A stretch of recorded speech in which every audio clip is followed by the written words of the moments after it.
Welcome back, and today we want to talk about buttons and button switches. Uh, you'll all have received several of these little things. It's a switch, the little blue thing, on a piece of circuit board with a couple of resistors. And this is a complete little circuit for making use of a pin. And the way it's set up, it goes very nicely into the breadboard. So if you come here, right, there's a pair of pins here and here. They're meant to go over here. And there's one pin that stays in the board so that you can connect it to something else. So for instance, to use this with the pick, once the pick has been configured, you pick a pin, you configure a pin to work with it, and you plug it in like that, right? So now I've made a connection from here to the pin. Now the reason for the resistors is the way I've got it set up is that when the button is up, this pin is tied to ground. It's not a good idea to have an input pin that is floating because any stray electric fields can make it go up or go down. And we always want it to be zero when there's no voltage at it. When I press the button, the voltage at the pin will be essentially the board voltage of about 3.3 volts. But there's a resistor in there to protect any large currents going in case we've accidentally misconfigured the pin. Okay, just to show you how this works, I've got a resistor here connected to an LED, and I'm going to take this out and I'm going to connect it so that the button is in line with the LED. Right? The LED is off because when the button's up, there's just from ground to ground here. But when I press it, you can see the LED comes on because I've given it power. Okay, what about this button over here? Well, this button is a cautionary tale. If I put the connection to use this button with that LED and I press the button, you don't get very much here. And the reason for that is that these pins are designed to be used on this side of the board. So using it on the other side of the board is not a good idea. So don't connect to this side of the board. Always have these guys over on this side of the board. And make sure you don't bend any of the pins the way I just did. Okay, perfect. Let's pause there, and then I'll show you a couple of the programming notes that we're interested in. Okay, so I've changed the setup here. I've got two buttons connected to the pin 14 and pin 11. Pin 11 is RB4, pin 14 is RB5. And on this side, I've got two LEDs. Right? So the red LED here is connected to RB7, and the green LED is connected to RB6. When I press, okay, knock something loose. When I press this button, the red light comes on. When I press this, nothing happens. So I got a little bit of a problem here. There we go. The green comes on, the red comes on. The green comes on, goes off. Back on. Right? So as long as the signal is high, the pick turns on the appropriate LED. I can have them both on at the same time. Hard to see the red one because of how bright the green LED is. Okay. Now, that's not always how we want to do it, And I want to show you one more behavior before we move on into the coding. Okay, this is the last behavior about buttons that we're interested in programming. I've got a single button and an LED. When I press the button, the LED comes on and it stays on till I press the button again. On, off, on, off. That's called toggling, and it's what we expect most switches to do. When you want the lights on in a room, you don't have to be over by the light switch keeping it in the on position. Okay? So on, off. So we've got these different behaviors that we want to program for. Bye for now. Okay, so we've seen some button behavior, but we haven't talked about the circuits or the code, right? So we're going to do that now. So digital input is where you put a voltage into one of these digital pins, and the PIC reads it as either high or low. Okay. So here's our little circuit boards. Okay. There's a single pin, that's the signal, right? And that's what we connect to the DIO on the PIC, right? And then the power ground pins. They just keep it snugly into the board. You'll see that there's two resistors here.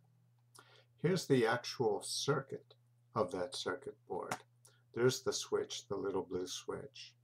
And there's two resistors here, a 200 ohm resistor and a 10,000 ohm resistor. Okay. And here it's showing connected to RB0, but it could be any pin. On the other side, there's another digital pin connected to a resistor. Not a resistor, and a resistor and an LED.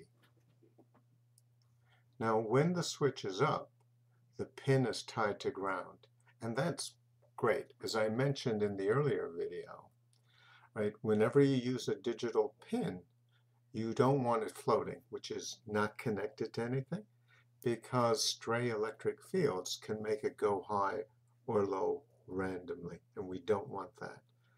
When the button isn't pressed, it definitely has to be 0 volts and where the pin is, right? And you can see when the button is up, the only path is to ground. So the voltage at point B is going to be exactly 0 volts. Now when you press the button, you've got a slightly more complicated situation.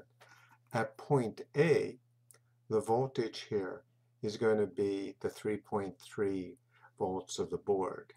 But there's two paths for currents to go, right?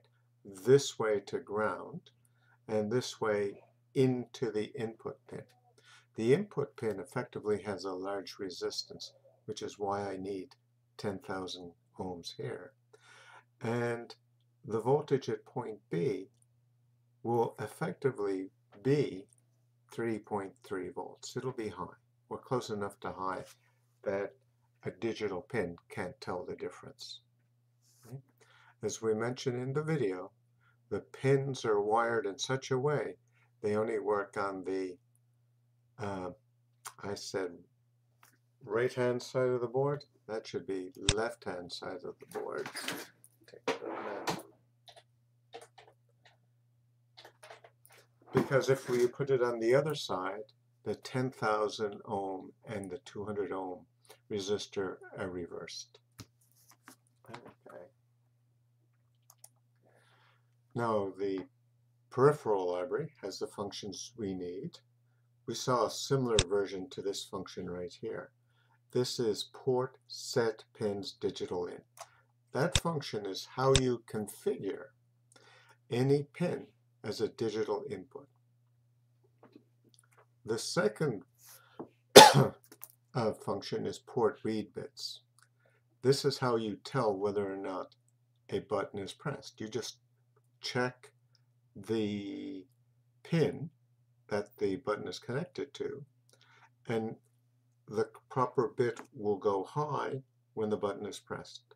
Happens all automatically. So remember, we only have two ports, port A and port B on this particular chip. That port B has 15, or pardon me, 16 pins, but port A only has 4. We'll look at the code shortly. Okay. Now, I want you to think about what the voltage input signal looks like as you press a button. Okay? As you press a button, the voltage at the pin goes high. You release the button, it goes low, high, low, high, low, high, low. And the first demonstration showed that the LED followed that behavior.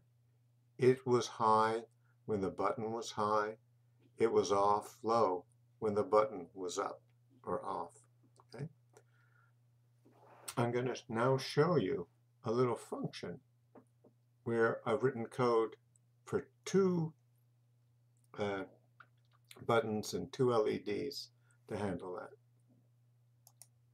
So here's the code. Okay?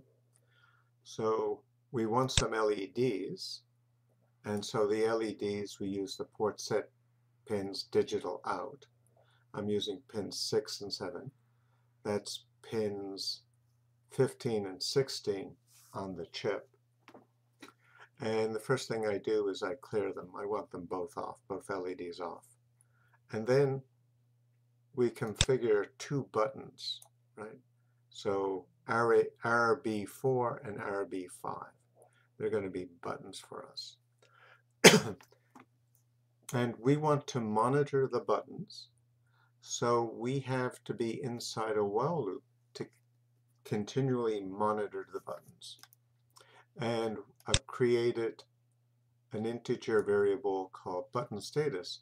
All it does is it reads the pins, bit 4 and bit 5. You have to remember a little bit that these are the only 2 pins. This is bit 4 and bit 5 in binary, right? So in the 4th position and the 5th position, we can have a 0 or 1. So I've got a switch on their binary values. If they're both off, they'll all read zeros, so binary 0. I simply say turn off the 2 LEDs. Now this one is bit 0, bit 1, bit 2, bit 3, bit 4. So if bit 4 is 1 in button status, I'm going to turn bit 7 LED on and turn off bit 6 because it's a 0. This is the reverse. This is bit 5 is on, right? And bit 4 is off. And so I'm going to reverse which LEDs are lit up. And finally, if both of them are lit up, or both buttons are pressed, then I light up both LEDs. Okay? So the code for that is surprisingly simple. As long as you're used to these digital functions, it's pretty easy to make an LED follow what your button status is. Okay, that coding's easy. What's a little harder is toggling the LEDs and buttons, right? Press a button, LED comes on, press again, and the LED goes off. Let's look what that signal looks like. Right. So let's get this one, right? So here's somebody pressing the button, so the voltage is low when the button is off and goes high. And then released goes low, pressed again, released, right? So on the first press, we want the LED to come on. On the next press, it turns off the LED. The third one turns it on, and this one turns it off again. The feature that signifies that we want to turn the LED on is going from a low to a high, and this is called a rising edge. On the other hand, this one, where we go from high to low, that's called a falling edge. So we need to have a little program that can actually tell the difference between lows and highs. And all you have to do is, in a while loop, keep checking the button status. If it used to be off but is now on, then you've just discovered a rising edge. Do something, right? On the other hand, if it was high and now it's low, well, you found a falling edge. If the previous was high and the new button press is stated at the new button read is high, well, ignore it. And if it's low and low, ignore it as well. So let's look at some code for doing that. Okay, so I'm going to call up a program, and here's an example piece of software called a soft toggle. The first bit of it, not too different from what we've seen. I'm setting up one of the pins as an output to turn on or off an LED, and I turn it off at the start. And then I make one of my pins, pin RB5, an input, a button pin. Inside the while loop, what I'm doing is I'm constantly reading the button status. And I've got a little function that I'm supplying to you called poll switch 1 for edges, button status here. And it just keeps track of what the current button status is and what the last button status was. So if the last one was off and the new one is on, then we found a rising edge. Now this is meant kind of general, right? This case, if it's a 1, right, that means it's found a rising edge. If it returns a 2, that tells me that it's found a falling edge. If it returns a 0, nothing's changed, and usually we don't want to do anything. Right? So I've created two functions, and on the rising edge action, right, it simply toggles the LED. Right? So the first time I press it, it turns it on. Next time I press it, it turns it off. Okay? So I didn't actually need a whole function for that. I could have put port toggle bits right here. Falling edge, I'm not doing anything, so nothing happens when I call this. So I could just take that out of the function, right? I don't really need it. But you could add something else, like maybe you want a different LED to turn on or turn off. Okay, now what about this poll switch 1 for edges? Where's that? Well, I've created a library for you called buttons.h, buttons.c.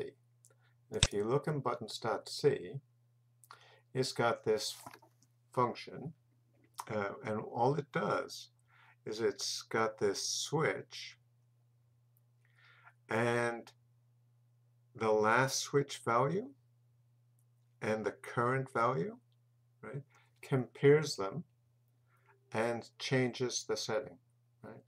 So this will tell you it found a rising edge, right, and sets it up so that the last edge is now the new edge. Or, okay, let me slow down and say that again. This if statement looks at the last switch value, which is 0, right, and it looks at the new value. Let's say the new value is on. Okay, then that's a rising edge, right? And right, it's going to return has switch changed, and it's going to return a 1. But now I wanted the old value to be the new value. So for the next time I check, right? The reverse is over here. If the last switch value was 1 and the new one is 0, well, that's a falling edge. That's it. That's as simple as the function is. Right? Okay. So all we need is inside a while loop, this button status, right, and pole switch, one for edges. I could actually put this all in here, but it's messy to read.